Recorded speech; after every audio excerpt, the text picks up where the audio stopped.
Putra calon presiden nomor urut 3 Ganjar Pranowo, Muhammad Zinedine Alam Ganjar bertemu dengan milenial dan Gen Z di Banyuwangi, Jawa Timur pada Sabtu 30 Desember 2023. Dalam pertemuan itu, Alam menjelaskan bahwa tahun 2045 adalah momentum Indonesia menjadi negara maju. Zinedine Alam Ganjar atau yang akrab dipanggil Alam menerangkan bahwa Indonesia saat ini memiliki bonus demografi di mana jumlah usia produktif mendominasi dari total penduduknya. Dalam kegiatan gesah bareng bersama anak muda itu, putra Ganjar Pranowo ini berbagi pandangannya tentang tantangan yang dihadapi anak muda di era yang akan datang. Selain itu, Alam juga merespon mengenai fenomena resistensi politik di kalangan anak muda. Menurutnya, tidak ada yang dapat disalahkan dengan adanya resistensi politik tersebut. Karena itu, hanya perkara like and dislike atau suka dan tidak suka. Dalam pertemuan itu, Alam juga menjelaskan pandangannya mengenai tantangan yang dihadapi anak muda di era mendatang. Mulai dari sisi persaingan kerja, ekonomi, bahkan juga pendidikan.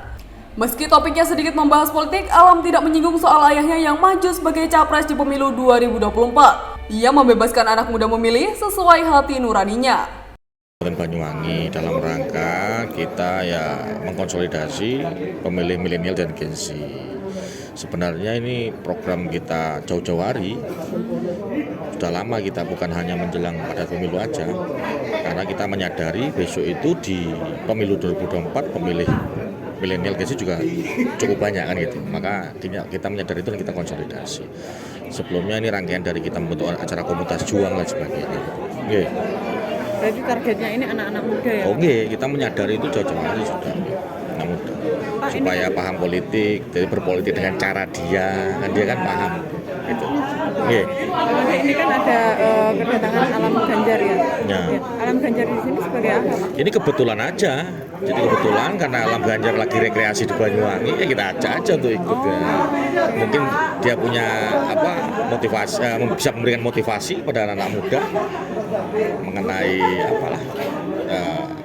entrepreneur, UMKM, dan bagi dia kiat-kiat bagaimana anak muda bisa sukses di era digital sekarang ini gitu. Okay. Tapi secara struktural tidak masuk? Enggak masuk dia.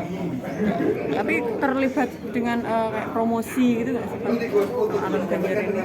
Ya kita hanya karena ya itu kebetulan dia juga hari ini anaknya calon wakil presiden ya kan, dan Pak Ganjar juga bukan kader kita, ya dia juga hari ini suka tidak suka dia dengan tokoh, maka ya alangkah baiknya kalau juga bisa memberikan sedikit pengetahuan, pemahaman mengenai digitalisasi, wirausaha dan sebagainya kepada anak-anak muda kita. Gitu aja ya. Jadi ini semua bidang ya? Ya, semua bidang.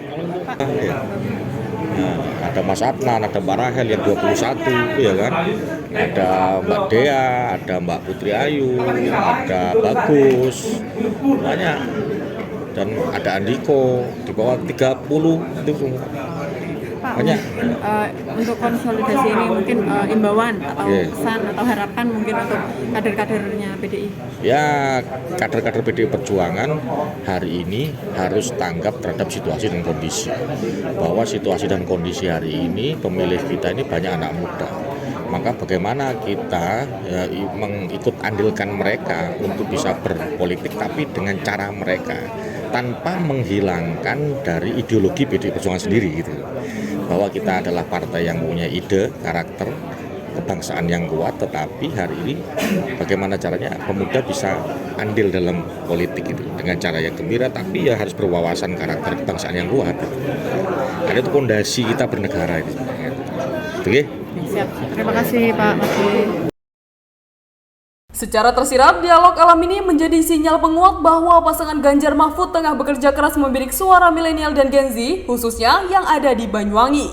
Hal tersebut dipertegas oleh Ketua DPC PDI Perjuangan Banyuwangi, Imade Cahyana Negara. Ia meyakini jika eksistensi Alam Ganjar akan berdampak baik terhadap politik di Indonesia. Kecerdasan dan pengetahuan Alam yang luas diyakini mampu merubah pandangan politik anak muda. PDIP menjadi salah satu yang ingin membidik suara milenial dan Gen Z karena potensi suara terbesar pemilih kali ini berada di kalangan milenial dan Gen Z. Made menyebut sejauh ini pihaknya telah menyiapkan berbagai strategi untuk menggait suara dari kalangan milenial dan Gen Z. Video Imade Cahyana. Pemilih muda menjadi salah satu sektor yang kini tengah digarap PDIP dalam menghadapi pesta demokrasi 5 tahunan.